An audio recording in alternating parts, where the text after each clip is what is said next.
नमस्कार फ्रेंड्स। आज प्रस्तुत है विनीता शुक्ला जी की लिखी हुई कहानी तिरिया चरित्र।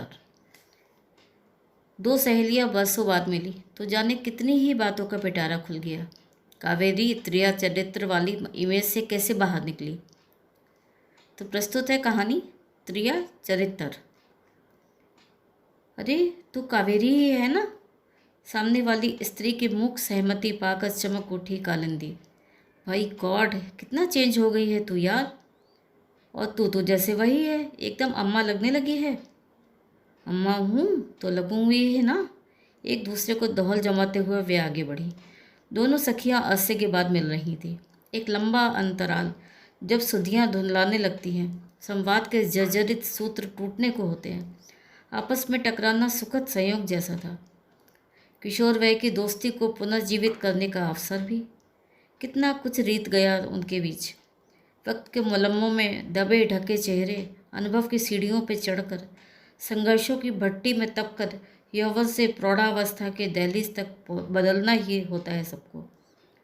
परिवर्तन की सर्पीली पगडंडियाँ कहाँ से कहाँ ला पटकती हैं। वहाँ जहाँ से अतीत की ताह मिलना असंभव जान पड़ता है, धड़कनों में स्पंदित संवेदना ही गुम हो जाती है। दुनियादार बनना भी इवोल्यूशन की प्रक्रिया से गुजरने जैसा है। वो प्रक्रिया जो भावुक उम्र को कहीं बहुत पीछे ढकेल देती है। अतीत की मीठी कसक अवचेतन में सुगबुगा उठी। कालिंदी टॉमबॉय सी खिलंदड़ी, बालबी लड़कों से, औरतें बना से चिढ़ने वाली लड़की। उसके संयुक्त परिवार में ढेर सी औरतें थीं। माँ, दादी, ताई, चाची, काकी और भाभियाँ। अपना वर्चस्व बनाए रखने के लिए गुटबंदी करना, एक दूजे की टांग खींचना और परिवार के पुरुष सदस्यों के कान भरना उनकी आदत थी। किसी एक स्त्री के रूप, गुण, पाक कला या शऊर की जब तारीफ होती तो बाकियों के कलेजे पे सांप लौटता। सराहना पाने वाली स्त्री के विरुद्ध वे षड्यंत्र बुनने लगती। यही त्रिया चरित्र तो नारी को धूमिल करता था। कालिंदी का संकल्प था कि जीते जी खुद पर इसे हावी न होने देगी। वो विष बुझी सोच, वो घटियापन उसे कभी छू भी न सकेगा। कावेरी की बात करें तो वो कुछ अलग थी। निजी जीवन की व्यस्तताओं में उलझी अंतर्मुखी कावेरी अपने आप में सिमटी हुई सी लड़की थी, जो माँ को खोकर सहसा बड़ी हो गई थी। पिता के साथ घर के कामकाज, पढ़ाई और अनुज दिनेश की देखभाल सब उसका ही दायित्व था। कालिंदी जैसी मुँह फट तो वो बिल्कुल भी नहीं थी। बहुत कम रिएक्ट करती। कुछ कहना भी होता तो सोच समझकर संतुलित ढंग से कहती। जीवन के रंगमंच पर अब कालिंदी और कावेरी के किरदार बदल गए थे। घरैतिन बनकर कालिंदी तीखे स्वभाव को तिलांजलि दे चुकी थी। उसके बागी तेवर कुंठा की अगणित परतों में दबे हुए थे, और कावेरी, उसका कुंठित व्यक्तित्व निखर आया था। आत्मविश्वास चेहरे पर झलकता था। चलने फिरने, उठने बैठने, रहन सहन सब में उभर आई थी एक नई पहचान। क्यों ना कॉफ़ी हाउस में चलकर कॉफ़ी पी जाए, कावेरी ने प्रस्ताव रखा और कालिंदी ने झट से मान लिया। औपचारिक वार्ता के बाद सुख दुख की बातें होने लगी। कावेरी, कालिंदी ने भूमिका बनाते हुए कहा, मुझे मेरी मर्जी के खिलाफ एक भरे पूरे परिवार में ब्याह गया और मैं कालिंदी वर्मा से कालिंदी लाल बन गई। कहते कहते उसने सहेली को गहन दृष्टि से निहारा। कावेरी के मुख पर कई रंग आए और चले गए। कालिंदी की दुश्चिंता समझती थी। वो जानती थी कि साझा गृहस्थी से चिढ़ थी उसे। चार बर्तन हो तो खटकेंगे ही। वहीं एकल परिवार की स्वतंत्रता आकर्षित करती थी उसे। कालिंदी अपना अलग आशियाना बनाना चाहती थी। उसे पर्सनल स्पेस चाहिए था। वो पति मकरंद पर दबाव बनाने लगी। नई नवेली पत्नी के दैहिक आकर्षण के समक्ष विवश होकर मकरंद अलग हो गया। संयोग से उन्हीं दिनों उसे एक नए प्रोजेक्ट से जुड़ने का ऑफर मिला, जो आगरा में था। सामान्य से परिस्थितियों में उसका ट्रांसफ़र नहीं देता। प्रोजेक्ट के बहाने पति पत्नी आगरा शिफ्ट कर गए। कालिंदी को उसका पति कभी क्षमा नहीं कर पाया। वो यही मानता आया कि पति के त्रिया हटके ने ही उसे अपनों से तोड़ दिया, जड़ों से अलग कर दिया। वो आज तक इस बात का प्रतिशोध ले रहा है। उसने अवांछित संबंध पाल रखे हैं, ऐसे ऐसे दोस्त बना रखे हैं जो पत्नी को फूटी आँख नहीं सुहाते। कावेरी की कहानी कुछ दूसरी ही है। बताने से पहले उसने पूछा, कालिंदी, कॉफ़ी का एक और दौर हो जाए? हल्की स्मित के साथ कालिंदी की स्वीकृति मिल गई। तब कावेरी ने कहना शुरू किया, मायके में मेरा जीवन कठिन था, तुम जानती ही हो। दिनेश का जब सैनिक स्कूल में दाखिला हुआ, उसकी जिम्मेदारी भी हट गई। अब बोर्डिंग में रहना था उसको। मुझे अपने लिए समय मिलने लगा। फिर नौकरी की सोची। पिताजी की मंजूरी पाकर एक प्राइवेट कोचिंग इंस्टीट्यूट में कोऑर्डिनेटर के तौर पर ज्वाइन कर लिया। उसे एक माँ बेटा चलाते थे। अच्छी साख थी उन दोनों की। माँ सुदैना शर्मा और बेटा सुदर्शन शर्मा। कालिंदी ने देखा कि सुदर्शन का नाम लेते लेते कावेरी का मुख आरक्त होने लगा था। आगे की कथा तो अनाड़ी भी समझ सकता था। इतना स्पष्ट था कि सुदर्शन और कावेरी के बीच कोई सिलसिला चला होगा। कहानी में सुदर्शन की माँ भी थी, पर वो खलनायिका नहीं थी। उसने अपने बेटे के प्रेम पर स्वीकृति की मुहर लगा दी। बहू ने मम्मी जी के रूप में दिवंगत माता को पा लिया। वे एक स्नेहमयी महिला थी, अपना ही क्यों परायों का के लिए भी। पुत्र वधू को उन्होंने इंस्टीट्यूट का महत्वपूर्ण कार्यभार सौंप दिया। गृहिणी के कर्तव्यों से इतर जीवन का रचनात्मक पहलू संवारने का योग। इंसानी शख्सियत जब पनपती है तो उसे सहारों की दरकार होती है। औरत के लिए सबसे बड़ा सहारा उसका परिवार होता है। कावेरी का भाग्योदय भी सुनैना और सुदर्शन के हाथों हुआ। उन दोनों की राम कहानी दुनिया की ऊंच नीच समेटे हुए थी। एक की जिंदगी का ग्राफ नेगेटिव से पॉजिटिव की तरफ और दूसरी का पॉजिटिव से नेगेटिव। कावेरी के बारे में जानकर कालिंदी ने खुशी प्रकट की, किंतु जल्दी ही मोह भंग सा हो गया।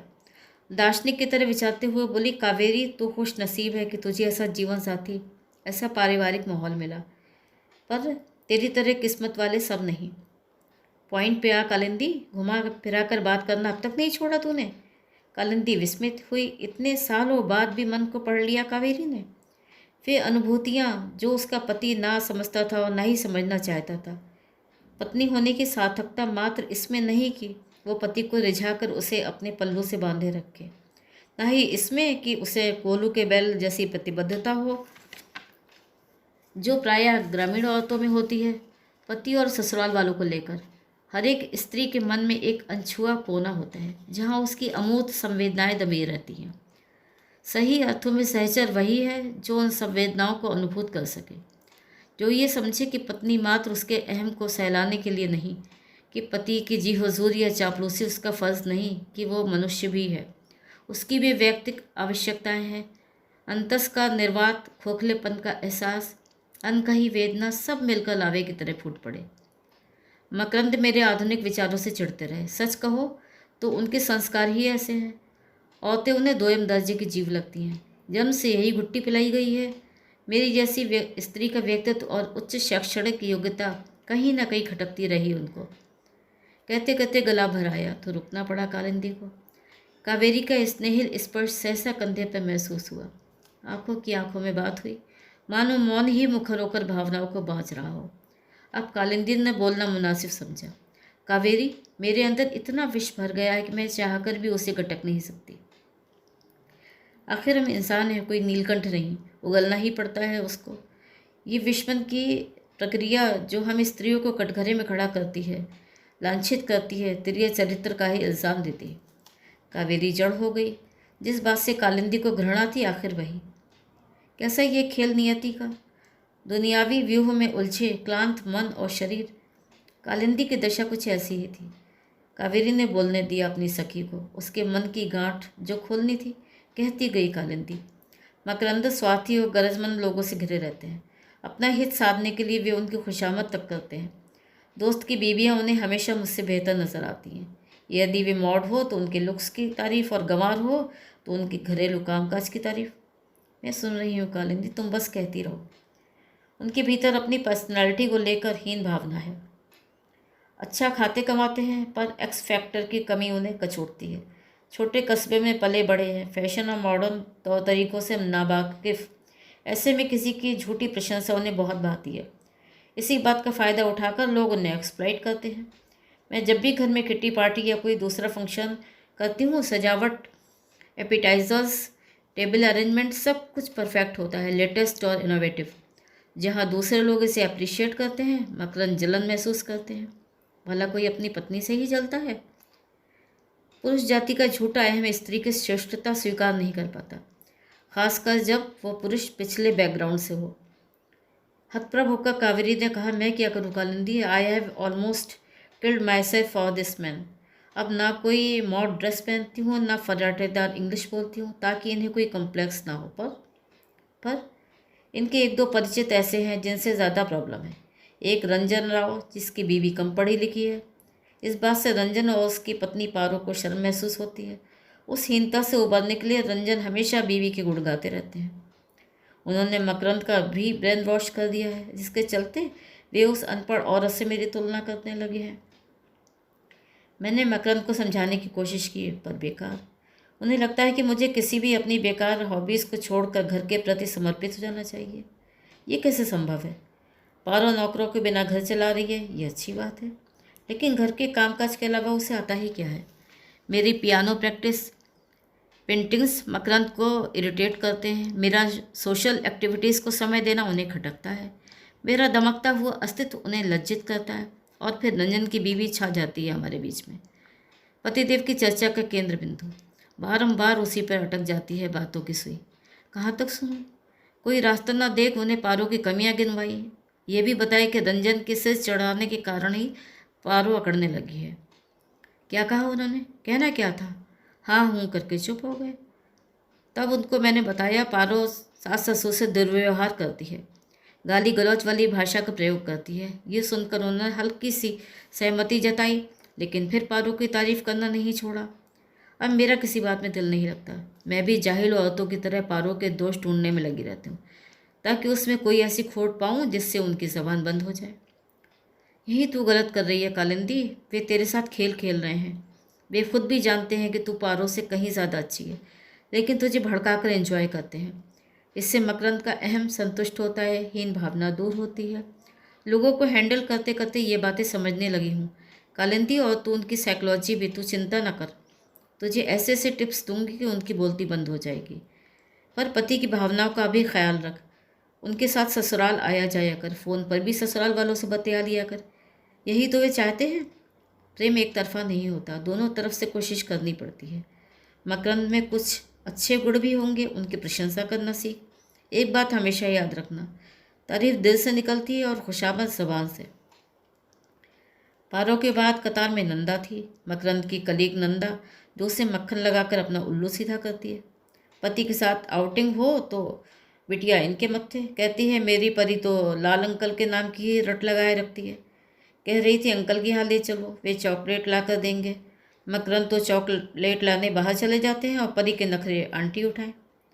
मकरंद का जूनियर समर भी परेशान करता है। जब देखो खाना खाने आ धमकता है, कहता है सर जैसा दिलदार आपके जैसा कोई नहीं है, इसलिए बेखट के चला आता हूँ। कुल मिलाकर निष्कर्ष यह निकला कि घर संसार में जिसे सेंध लगानी होती है वो कालिंदी को ही मोहरा बनाता है। वे जानते हैं मकरंद की हीन भावना ही उसकी कमज़ोर रग है। कालिंदी के जीवन में उनका बेजा दखल उसे तोड़ रहा है। वे परोक्षतः पति के सामने ही उसे नीचे दिखाते हैं। मकरंद इसी में खुश हो जाते हैं। पति के आगे बौना पड़ता हुआ वजूद सिर उठाने लगता है। कालिंदी विरोध करे तो त्रिय चरित्र की दोषी बनती है, और छटपटाए तो पति के हिंसक आनंद का अनुभव होता है। दोनों सखियों ने मिलकर एक रणनीति बनाई। उस रणनीति पर 5-6 महीने अमल करने के बाद मिलना तय हुआ। 5 महीने भी न बीते कि कालिंदी ने कावेरी को कॉल किया। कमाल कर दिया यार तुमने तो, यू आर ग्रेट, तेरी टिप्स माइंड ब्लोइंग। सच पूरी बात बता। इनकी बड़ी भाभी दवाई के लिए पास वाले शहर में आ रही थी। मैंने आग्रह करके उन्हें यहाँ बुला लिया, खूब मान सम्मान दिया उनको। वे खुश हो गई। फिर क्या, पारो का तो बैंड बजा दिया उन्होंने। बुरा ना मानो भाई, पर रंजन जी के साथ तुम्हारी जोड़ी कुछ जमती नहीं। वे तो नए ज़माने की औरतों। पारो अपना समूह लेकर रह गई। अब जब भी वे पारो के गुण गाते हैं, मैं किसी और के हस्बैंड की तारीफ करने लगती हूँ। और मज़े की बात, भाभी भी मुझे सपोर्ट करती हैं। सच कहा था तुमने, वक्त पड़ने पर अपने ही काम आते हैं। Kalindi, I am so glad for you. और अपने समर महाराज का क्या हाल है? उसकी खूब चलाई। मैंने तो बता दिया कि तुम बेटे की तरह हो। तुम्हारी ये माँ 40 की हो चली है, अब उसे सेवा की ज़रूरत है। सर के साथ मिलकर बनाओ खाओ, कुछ मदद हो जाएगी। कभी कभी पूछ लेती हूँ कि अपने घर को बुला रहे हो, कुछ पकाओ तो हम भी आएँ। ट्रीट देने के लिए भी इसरार करती हूँ। सच पूछो तो उसके मिजाज बिल्कुल दुरुस्त हो गए हैं। Good good, very good. Nanda से भी साफ कह दिया मेरा स्वास्थ्य ऐसा नहीं कि बच्ची को देख सकूं।